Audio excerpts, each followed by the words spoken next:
طلاق کے مسئلے بھی ایسے ہی تھے، کیونکہ طلاق سے بیوی حرام ہو جاتی ہے. اگر طلاق واقع نہیں ہوئی ہے تو حلال ہے، ہو گئی ہے تو کیا ہے؟ وہی عورت جو سر کے بال سے لے کے پاؤں کے ناخن تک آپ کے لیے حلال تھی، وہ سر کے بال سے پاؤں کے ناخن تک آپ کے لیے حرام ہو گئی. تبھی طلاق کے مسائل بھی اللہ نے بہت وضاحت سے ایکسپلین کر دیے.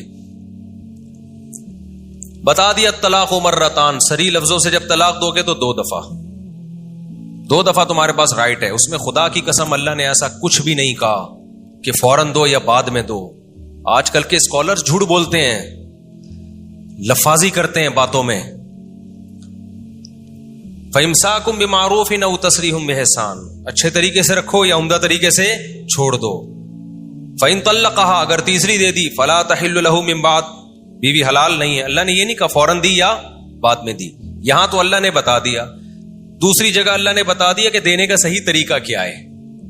اکٹھی مت دو، 3 مہینوں میں تقسیم کر کے دو. تو اس سے بتا دیا.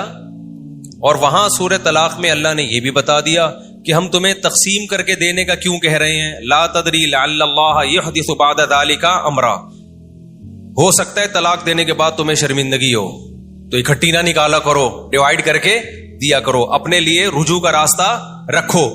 کتنا واضح ہے کہ 3 کتنی ہوتی ہیں؟ 3 ہوتی ہیں. کتنی یعنی اللہ بتا رہے کہ میں تمہیں منع اس لیے کر رہا ہوں کہ رجوع کا راستہ ختم ہو جائے گا نا، اکٹھی منہ سے نکال دی تو. کتنی وضاحت کے ساتھ. لیکن پھر بھی اختلاف جس نے کرنا ہے وہ تو کر کے چھوڑے گا. اور کمال کی بات یہ کہ یہ قرآن سے ہٹتے بھی ہیں، اور جو ائمہ اربعہ 4 امام قرآن کو فالو کرتے ہیں نا، ان کو کہتے ہیں ان کو قرآن سمجھ میں نہیں آیا. اور آج کل جو پروپیگنڈا چل رہا ہے نا اسکالرز کا، ہر وہ مسئلہ جو ان کی رائے کے خلاف ہوتا ہے اس کو کہتے ہیں حنفیوں کا بنایا ہوا ہے، حالانکہ وہ سارے صحابہ کا ہوتا ہے.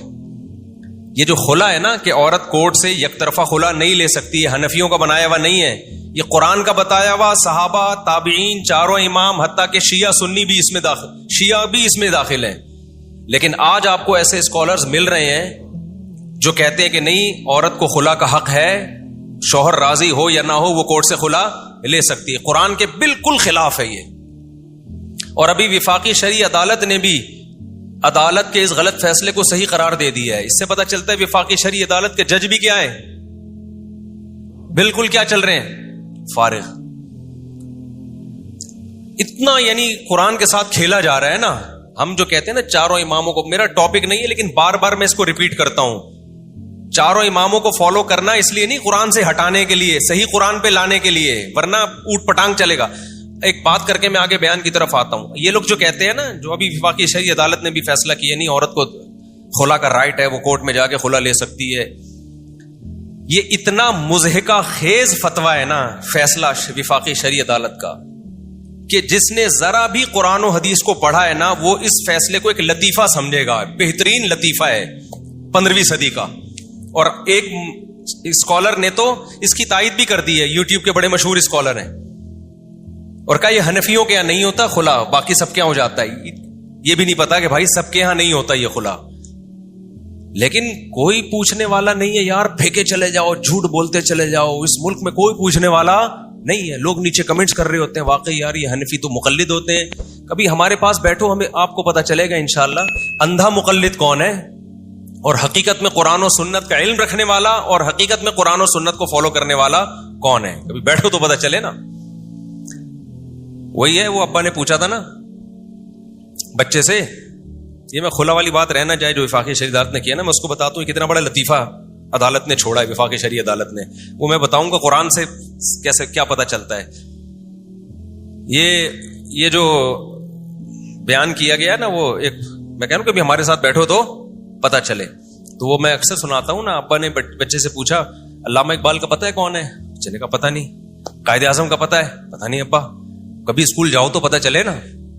کم بہت کبھی اسکول جاؤ تو پتہ چلے. بچے نے کہا وسیم کا پتہ ہے؟ گھر میں آتے ہیں وسیم صاحب پتہ ہے کون ہے؟ کہہ رہے نہیں. غفار کا پتہ ہے؟ نہیں. گھر میں رہو تو پتہ چلے نا. سمجھ رہے؟ گھر میں رہو تو. ابا اکثر گھروں سے شارٹ ہوتے ہیں نا، پان گٹکے میں، دوستوں میں، گٹر کے ڈکروں میں. تو ہم ہمارے پاس بیٹھو تو ہم بتائیں گے انشاءاللہ کہ کون علم کس کے پاس ہے اور منجن کون بیچ رہا ہے قرآن و سنت کے نام پر. میں جیو ٹی وی میں تھا, مجھ سے انٹرویو لے رہے تھے وہ,